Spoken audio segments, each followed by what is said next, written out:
ተመስገነ ምስግን ዘተመስገነ።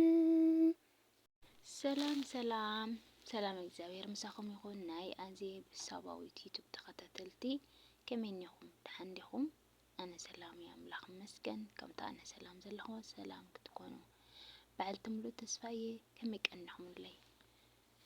እሺ እምበኣር ሕጂ ኸዓኒ ሓንቲ ኣምሃሪት ዝኾነት ታሪኽ ሒዘልኩም መፅእ ኣለኹ። ስጋ መጨረሻ ሓቢርኩም ተኸታተልዋኹም። ቅድሚያ ግን ነዚ ቪድዮ ላይክ፣ ሸር፣ ኮመንት፣ ሰብስክራይብ እናገበርኩም መተባብዑና ሰናይ ጸንሒት። ከምዚ ኸ ኣሎ ድዩ ዝገርም ታሪኽ። ኣነ ኣደ 3 ቆልዑ እየ። እግዚአብሔር ይመስገን 3ቲኦም ደቀይ ሓዳር መስሪቶም እዮም። ኣብ ገዝኦም እዮም ዝነብሩ። ኣነ እውን ከምዚ ሎሚ እርጋን ከይሓዘኒ ገዛእ ነብሰይ ክኢለ ኣብ ገዛየ ዝነብር ነይረ። ሕጂ ግን እርጋን እንዳድከመኒ ሕማም እውን ተወሲኽዎ በይነይ ክነብር ስለ ዘይክእል ካብ 3ቲኦም ደቀይ ምስ ሓዲኦም ክነብር ኣለኒ ኢለ ስለ ዝሓሰብኩ 3ቲኦም ደቀይ ፀውዐ ናብ ገዛ ከም ዝመፁ ገበርኩ። ሓሳበይ ድማ ነገርክዎም። ንሶም ድማ ምሳይኩኒ እንዳበሉ ኩላቶም ምዝራብ ጀመሩ። ነዲኦም ካብ ዘለዎም ፍቕሪን ናይ ምእላይ ግዴታኦምን ብምፍላጥ ይመስለኒ።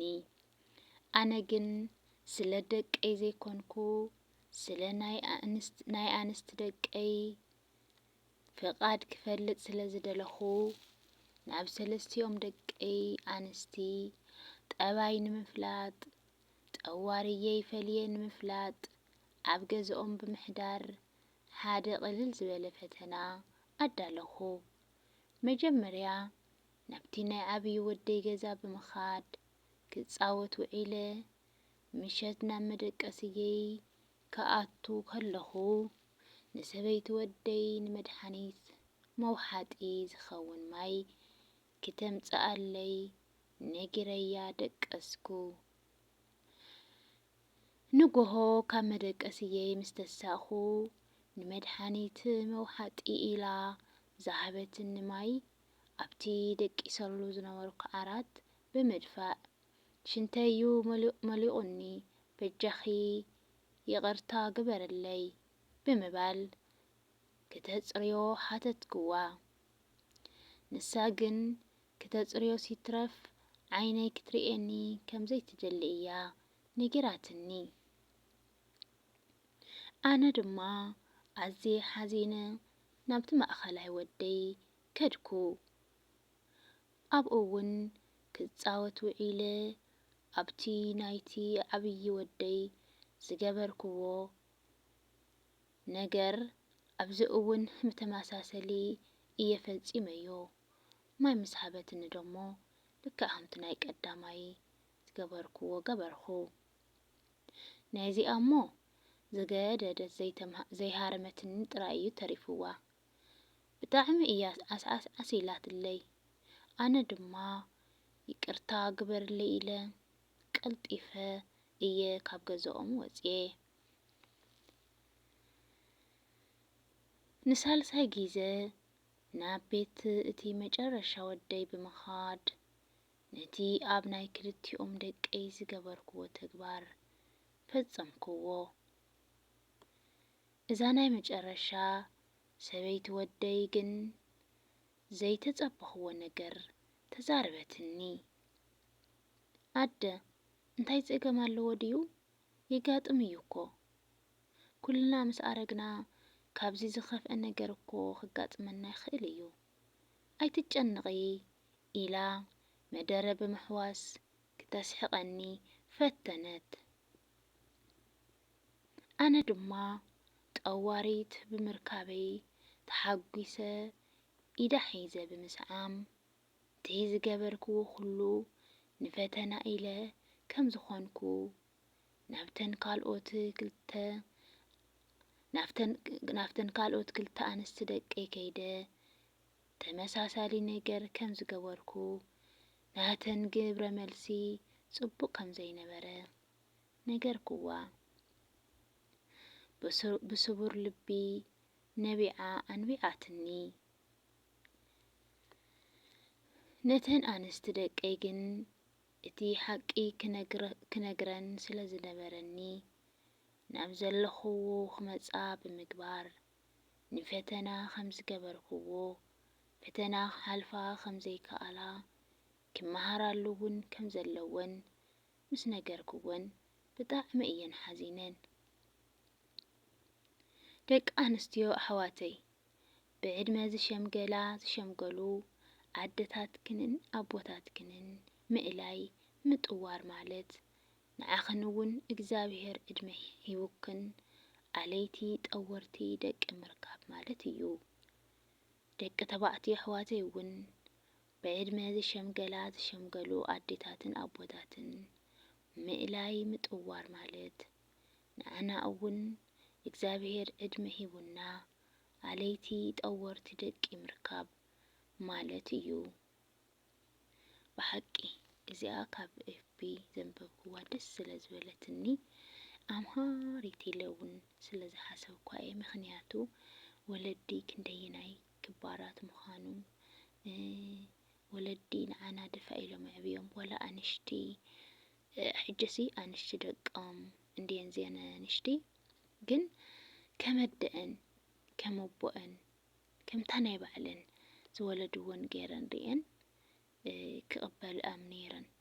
እዘን ሰበይቲ ከዓ ጥበበኛ እየን ብጥበብ ከይደን ብሓቂ ክንደይ ደስ ይብል። መንበሪአን ደጊም ኣሪገን ስለ ዝኾና ዘን ሰበይቲ ዘን ሓማት መንበሪዬ ኣየናዩ ትኽክል ዘንብረኒ ኣየናዩ ከጋፍአኒ ኣየናዩ ክፃወረኒ ዝኽእል ኢለን ንሰለስቲአን ፈቲነን እንታ ክትፃወረንን እንታ ክተንብረንን ትኽእል ሰበይቲ ወደን መሪፀን ማለት እዩ። ኣሕዋተይ ወለድና ክንከናኸን ኣለና። ንዓና ጾሞም ሓዲሮም ዕብዮምና እዮም።